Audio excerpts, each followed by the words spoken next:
வீடியோக்குள்ளே போகிறதுக்கு முன்னாடி நம்ம ராமச்சந்திரன் துர்கா என் யூடியூப் சேனல் சப்ஸ்கிரைப் பண்ணிக்கோங்க, பெல் பட்டனையும் கிளிக் பண்ணிக்கோங்க. மேலும் இந்த பதிவு பிடிச்சிருந்தால் லைக் பண்ணுங்கள், ஷேர் பண்ணுங்கள், கமெண்ட் பண்ணுங்கள். நன்றி.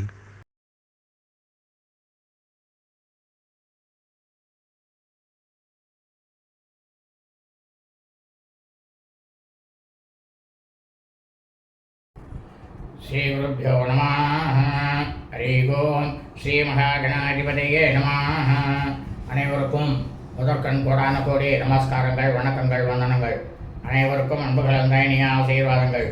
நமது ராமச்சந்திரன் துர்கா என்ற யூடியூப் சேனலிலே இன்றைய பதிவானது ஆவணி மாதம் 22ஆம் நாள் 7/9/2025 ஞாயிற்றுக்கிழமை என்று இருக்கக்கூடிய விசேஷங்களுடைய முழு விளக்கம் பற்றிய வீடியோ பதிவு. ஆகவே அனைவரும் இந்த வீடியோ பதிவினை ஆரம்பம் முதல் கடைசி வரை முழுவதுமாக பார்த்து அதன் பிரகாரம் ஞாயிற்றுக்கிழமை என்று கடைபிடித்துக் கொள்ளுமாறு தாங்கள் அனைவரையும் அன்புடன் கேட்டுக்கொள்கின்றேன். ஸ்ரீராமஜெயம். இன்றைய தினம் பௌர்ணமி விரதம். இந்த பௌர்ணமி விரதத்தன்னைக்கு என்ன பண்ணுவோம்? நாம் எல்லாரும் சத்யநாராயண பெருமாளுக்கு பூஜை செய்வது என்பது அனைவரது வழக்கம். அதாவது இந்த சத்யநாராயணர் அப்படிங்கிறவர் பௌர்ணமியில் அவதரித்தவர். அவருக்கு இதை நம்ம செஞ்சோம்னாக்க சகல விதமான சம்பத்துக்களும் நமக்கு கிடைக்கும். ஆனால் இந்த பௌர்ணமி விரதம் இந்த பூஜையை இன்னைக்கு எல்லாரும் கார்த்தால 10 மணிக்குள்ளே செஞ்சிடணும், சாயந்தரம் செய்யக்கூடாது. ஏன்னா இன்னைக்கு கிரகணம். இரண்டாவதாக இன்றைய தினம் சிரார்த்த திதியானது பௌர்ணமி திதி. ஆனால் பௌர்ணமி சிரார்த்தம் செய்யக்கூடாது இன்னைக்கு கிரகணமாக இருக்கிறதுனால. இதே மறுநாள் கண்டிப்பாக பௌர்ணமி சிரார்த்தம், பிரதமை திதியினுடைய சிரார்த்தம், 2 சிரார்த்தங்களையும் செஞ்சாகணும், 2 திதியும் செய்யணும். அதே சமயம் இன்றைய தினம் சந்திர கிரகணம். இந்த சந்திர கிரகணம்னாக்க எல்லாருக்குமே கிரகணம்னாலே கொஞ்சம் பயம் உண்டு. இந்த சந்திர கிரகணத்தை பற்றி நமது சேனலில் ரொம்பவும் விளக்கமாக அனைவரும் தெரிந்து கொள்ளும் அளவில் பயிரிடப்பட்டு இருக்கின்றோம். அதாவது சந்திரகிரகணம் 2025 அப்படின்ற தலைப்பில் பெருவிடப்பட்டு இருக்கின்றோம். இதில் என்ன எல்லாருக்கும் சந்தேகம் வருது அப்படின்னாக்கா, இந்த சந்திர கிரகணமானது இருக்குது, தர்ப்பணம் பண்ணுறது எப்போ பண்ணணும் பித்ருக்களுக்கு? அதாவது கிரகண நேரமானது எப்பொழுது இருக்கின்றதோ அது அதாவது அகால வேலையிலலாம் தர்ப்பணம் பண்ணக்கூடாது அப்படின்றது சாஸ்திர விதி. ஆனால் கிரகணத்தை பொறுத்த வரைக்கும் அது எப்பொழுது இருக்கின்றதோ அந்த நேரத்தில் கண்டிப்பாக செஞ்சே தீரணும் அப்படின் தான் தர்மசாஸ்திரத்தில் போட்டிருக்கு. இந்த கிரகணமானது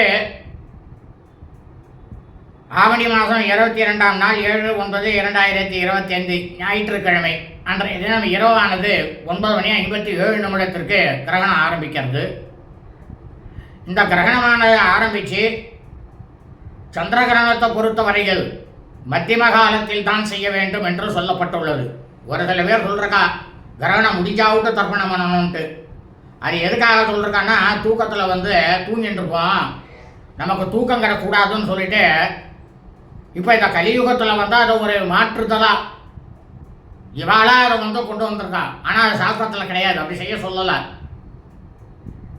சாஸ்திரத்தில் சொல்கிறது என்னன்னாக்கா, அந்த மத்தியம காலம் எப்போ இருக்கோ அந்த மத்தியம காலத்துலேருந்து முடிகிற காலங்க கிரகணம் முடிகிறதுக்குள்ளே பண்ணணும் அப்படின்னு தான் சொல்லியிருக்கே தவிர சந்திர கிரகணம் முடிச்சாவிட்டு பண்ணணும்னு சொல்லவே இல்லை. இதனுடைய மத்தியம காலமாக இருக்கக்கூடிய நேரமானது 11:41 இந்த ராத்திரி இரவு நேரம் 11:41 நம்ம எல்லாரும் ஸ்நானத்தை, அதுக்கு முன்னாலேயே ஸ்நானத்தை பண்ணிடணும். 11:30 மணிக்கெல்லாம் ஸ்நானம் பண்ணிடணும். 11 மணி 41 நிமிஷத்துக்கு மேலே தர்ப்பணம் பண்ண ஆரம்பிச்சு தர்ப்பணம் செய்யணும். அந்த மோட்ச காலங்கிறத பார்த்தீங்கன்னாக்கா 1 மணி 26க்கு பின்னேறு 1:26க்குத்தான் மோட்சமானது முழுக்க முழுக்க ராகு பகவானாகப்பட்டவர் சந்திர பகவானை விட்டு விலகி செய்கிறார். இந்த ராகுவாகப்பட்டவர் சந்திரகிரகணம் சந்திரனை பீடிக்கக்கூடிய நட்சத்திரம் எதுனாக்க சதய நட்சத்திரத்தில் போய், ஏன்னா சதய நட்சத்திரம் ராகு கூடிய நட்சத்திரம், அந்த நட்சத்திரமான வரும்பொழுது தான் அந்த நட்சத்திரத்தில் போய் பிடிக்கிறார் சதய நட்சத்திரத்தில். இதனால எந்தெந்த நட்சத்திரக்காரர்கள் என்னென்ன செய்யணும், அவரவர்கள் அதாவது அவிட்ட நட்சத்திரம், சிரவிஷ்டா நட்சத்திரம் அவிட்டம், சரபுஷ நட்சத்திரம் சதயம், பூர்வ புரோஷ்டபதா நட்சத்திரம் பூரட்டாதி, ஆருத்ரா நட்சத்திரம் திருவாதிரை, சுவாதி நட்சத்திரம் ஆகிய இந்த 6 நட்சத்திரக்காரர்கள் 9:57 ராத்திரியில் ஸ்நானம் பண்ணணும். ஸ்நானம் பண்ணிட்டு எல்லாரும் உட்காந்துட்டு யோசௌ வஜ்ரதரோ தேவஹ ஆதித்யானாம் பிரபுர்மதஹ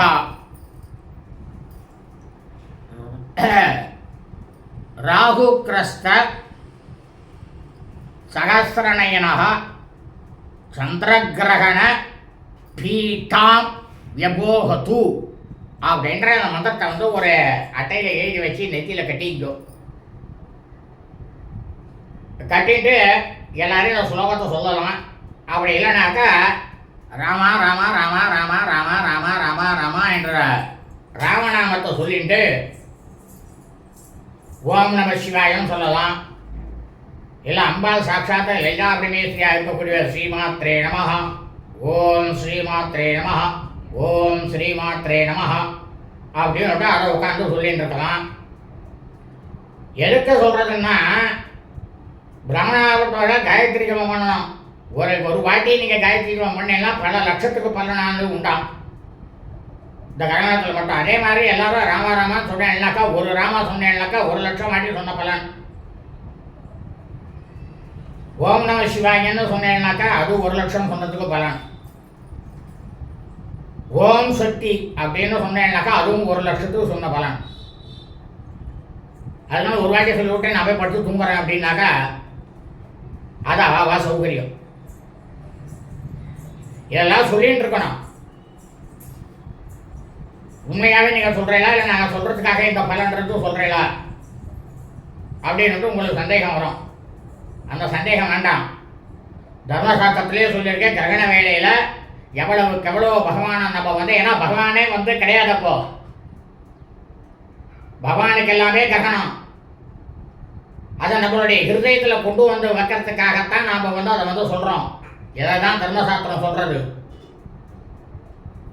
அவ்வளோ தூரம் பலனானது நிச்சயமாக கிடைக்கும், அதில் சந்தேகம் கிடையாது. ஆகவே அனைவரும் இந்த பதிவினை ஆரம்பம் முதல் கடைசி வரை முழுவதுமாக பார்த்து ஞாயிற்றுக்கிழமை என்று உள்ள விசேஷங்களை அனைவரும் கடைபிடித்துக் கொள்ளுமாறு அன்புடன் கேட்டுக்கொள்கின்றேன். லோகா சமஸ்தா சுகினோ பவந்து. சுபம் அஸ்து ததாஸ்து.